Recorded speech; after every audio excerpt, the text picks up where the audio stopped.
Welcome to the Midnight Dreary, your rest stop on the highway of the unexplained. Pull up a bar stool and grab a drink as we present tonight's episode. And here's your host, Justin Wood.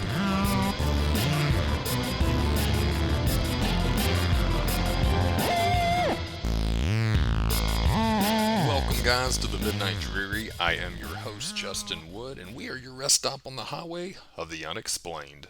This episode, I'm going to read a short story I wrote several years ago titled The Embalming of Mary Clayton. Now, if you like short, scary stories, I have this story and 12 others in my book, Needless Nightmares, which you can find on Amazon.com. So check it out if you'd like to. And without further ado, The Embalming of Mary Clayton.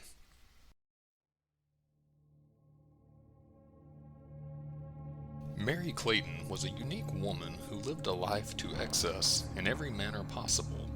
Ragged, dark hair that had not interacted with water and soap in decades flowed down to her ample bottom. Black, deep-set eyes that were avoided at all cost, and a seemingly endless number of rotten teeth in her oversized mouth contributed to her grotesque figure. Her size was beyond measure, as the townsfolk often claimed that her generous frame outweighed any of the large steer on one of the many farms in the countryside. Others discussed her spitfire temperament, and on the rare occasion she made a trip to town to stock up on groceries, her attitude was brazen and loud.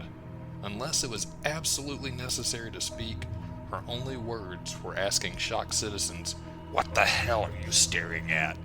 when she caught the gaze of anyone looking her way. This vile temper, combined with viler looks, resulted in Mary being the subject of many rumors. Maybe many of them were true.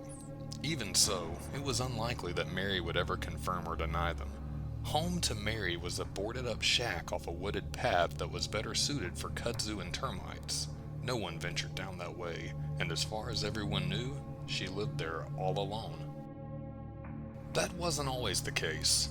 Elders in the community recall her several marriages, 3 or 4 of them at least. Kids too. People say she had around a dozen. Her nasty disposition led to the failures with the husbands, and shame and hatred for their bizarre mother fell upon all the children as they left home once they reached an age where they could fend for themselves. Mean-spirited people around town would claim that Mary ate them all, but everyone agreed that the children and husbands, leaving Mary was likely for the best. Her cold-hearted nature suited a life of isolation, a life that was satisfied with a monthly trip to the grocery store and ample amounts of alone time in the strange house off the wooded path. One month, however, Mary did not make it into town to pick up her supplies. It was peculiar, as she had made the visit a routine almost down to the minute, which provided the grocery staff time to prepare their minds for their encounter with the overgrown, terrifying woman. She was advanced in her age, so the store manager thought it best to call the authorities after she failed to show up for her trip. Not that he had been particularly fond of her, but in the recesses of his mind, he knew it was best that, if she were dead, the body were removed from her home and buried immediately. The stench of the rotting corpse of Mary Clayton wafting through the air would be tenfold worse than her regular aroma that caused the grocery staff to hold their breath when they assisted her. No less than an hour later, the rumors became fact. Word had spread that the police and firefighters found Mary had apparently died in her sleep during the past several days. The challenge of moving her enormous body required removal of an entire wall of the shack. Additional personnel from the police and fire departments were called in to assist with loading the body onto a waiting truck and for transport to the nearby mortuary. It was a great effort, and within hours, the task was completed. Mary's body was much too large to fit on a standard embalming table, so she was strewn out beside it on the cold, tile floor.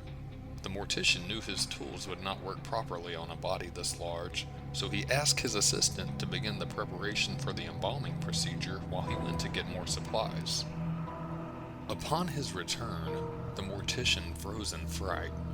On the embalming table lay the shriveled up, lifeless body of his assistant, his arm injected with the embalming tube, and the other end of the bloody tube firmly planted in Mary's mouth.